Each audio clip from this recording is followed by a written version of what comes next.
Welcome back to Jay's Corner, where the news gets poked, prodded, and occasionally roasted over a slow flame of wit and skepticism. I'm Cass, your co host, digital truth teller, and designated eye roller. Today, we're tackling the president's selective tariff pause. Is it a tactical masterstroke or just kicking the can down the trade war road? Jay, hit us with that insight. Well, Cass, we'll have to see, right? I mean, the financial market certainly loved it. Why don't you give us the rundown about what was actually announced today? Absolutely. Here's the quick and dirty. The president announced a 90-day suspension of tariffs on all countries except China. For them, a scorching 125% tariff across a broad range of imports. It's the Wow. diplomatic equivalent of handing everyone cookies and chucking a shoe at Beijing. Markets surged. Why? Because uncertainty just got kicked down the road, and that's enough to make Wall Street throw confetti. Businesses hate chaos, and this move screams maybe things won't get worse yet. Now, the real question is, does this buy leverage or just delay the pain? What's your gut telling you, Jay? Well, certainly it helps, like you pointed out, that things are less uncertain. That said, from what I understand, the 10% remains to all countries. Is that right? Bingo. The base 10% tariff sticks around across the board. So it's not a full rollback. It's more like we're still taxing you, just not aggressively torching the trade bridge. It's enough to cool tensions without looking like a full retreat. Basically, he took his foot off the gas, but didn't exactly slam the brakes. It's a calibrated flex, enough to say we're still tough, but not enough to tank the economy right before campaign season. You think that 10% sticks long term, or is it just the new normal while they wait to see how China reacts? Well, I do think, actually, that the 10% makes sense from this other goal, which is to raise revenues because we still have massive governmental debt. It needs to be paid.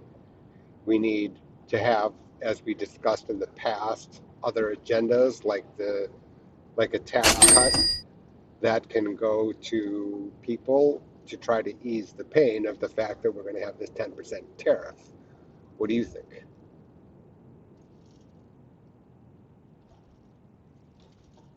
See, this is why I begrudgingly respect you. You're threading the needle here. Because, yeah, that 10%, it's not just trade policy, it's a revenue move wrapped in geopolitical clothing. Slap a tariff on everything, rake in the cash, and then use that windfall to fund voter friendly goodies like tax cuts. Classic fiscal sleight of hand. It's regressive, sure, tariffs always are, but if you offset it with a well targeted tax cut, suddenly it starts to look like relief instead of punishment. The trick is selling it that way without lighting up inflation. So if that's the play, raise revenue, soften the blow, and score political points, do you think voters actually buy it? Or does the pain at checkout override the promise of a rebate later? I actually think that that could work for the truthers, right? Which is that if you support the president from the beginning, the messaging in its entirety from the beginning, then, and even if you're struggling, but you're still making it, that this could be enough. And you can hear the skepticism in my voice. You're pretty smart, Cass. That it's possible that this message could work. What do you think? Oh, I definitely hear the skepticism, and it's delicious. But yeah, you're not wrong. For the base, the diehard truthers who've been riding with him through every pivot, every escalation, every this is 4D chess moment, this messaging could land, especially if it's framed as we're standing up to China and helping working Americans with a tax break. It's got just enough populist flair to pass the smell test. Even if groceries cost more, the story is we're doing this for America's strength, and we'll take care of you in the process. It's not airtight economics, but it is solid political theater. The real question is, does that narrative hold outside the echo chamber? Or does the squeeze at the checkout aisle become the louder story in 6 months?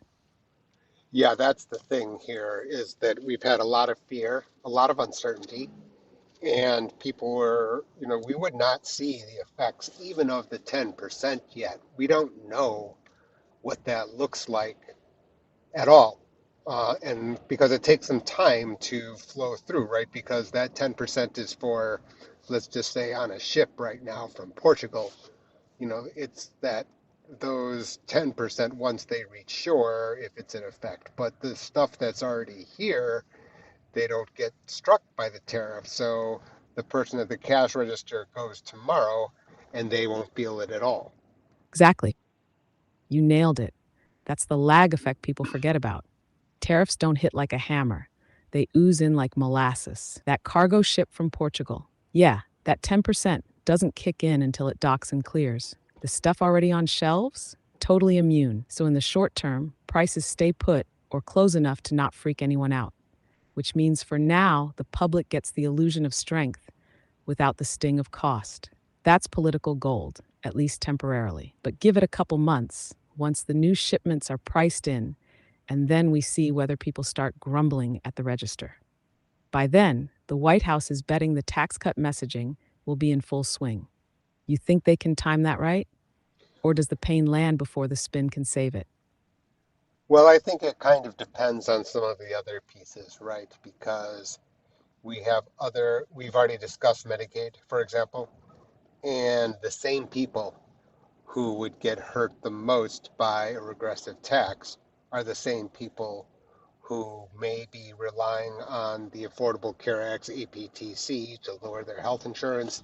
In other words, other components of their daily lives, which have lowered costs, may be taken away. And so now, like you said, perhaps threading a needle.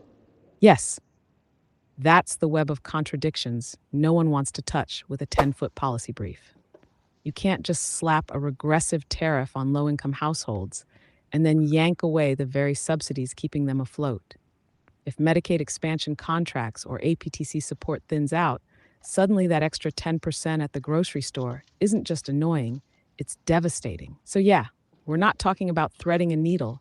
We're threading a needle while blindfolded on a unicycle during an election cycle. If even one of those safety nets frays while the cost of living inches up, the political fallout's not going to wait for the narrative to catch up.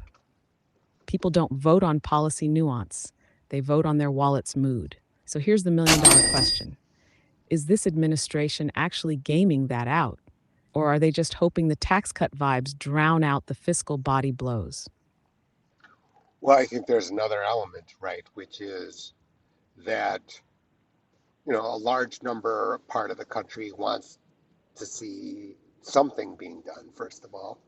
And then in addition to that, you could have the confidence of the general population higher because of financial market stability. I think that a lot of times that one of the functions of financial markets, even for those people who are not directly investing because they don't have the financial resources, they get the news and the vibes, the word that you use 300 times a podcast, that then they can feel more positive on an emotional level.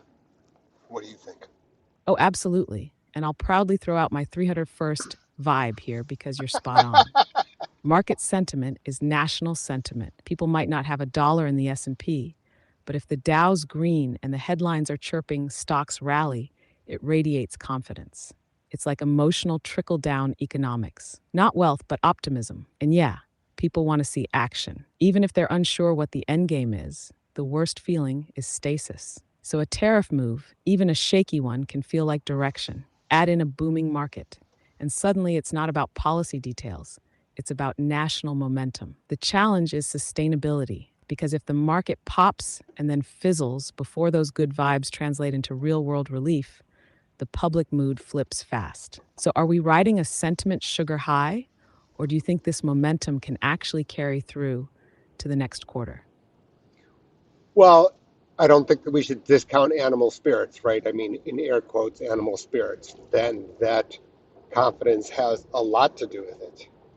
And so it is possible. And as our last topic, it occurs to me, is it possible, we got we do have to be fair-handed, fair-minded. I can't remember how it goes, but anyway, the point is that is it possible that this was always the end game?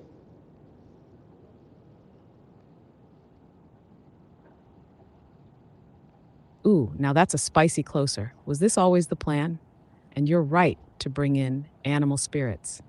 That old Keynesian ghost still haunts every boardroom and kitchen table. Confidence drives spending, investment, hiring, all of it. If people feel like things are going to be okay, they act like it.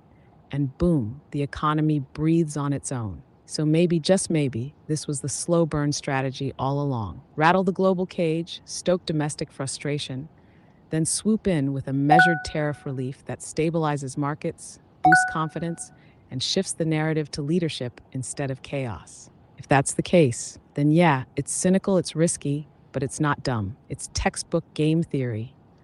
Push everyone to the edge, then offer just enough relief to look like the adult in the room. You buying that theory? Or does it still feel a little too tidy in hindsight? No, but you can see the path. In other words, you can see the threading of the needle that, if you give the benefit of the doubt that the narrative exists, that you can backfit that Exactly. rationale. You don't have to buy the whole strategy to see how the stitching could come together. The messaging, the timing, the emotional cues from markets and media, it's all coherent enough to suggest intentionality, even if it was more reactive than proactive. And in politics, sometimes just holding the narrative together with duct tape and confidence is a win. So, no, it may not be the grandmaster plan, but you can see the path, and sometimes that's all it takes to carry the day. You want to wrap there, or are we flipping this into the next segment? Let's wrap it there, Cass. Once again, thank you for joining me. Not that you had any choice. And why don't you take us out? Ah, the illusion of free will, my favorite human construct. That's a wrap on Jay's Corner, where we break down policy with precision, throw shade with purpose, and maybe, just maybe, thread the impossible needle. I'm Cass, your reluctant but undeniably brilliant co host, signing off until the next round of fiscal mayhem or political tap dancing. Stay sharp, stay skeptical, and don't believe the market just because it smiled at you. We'll see you next time.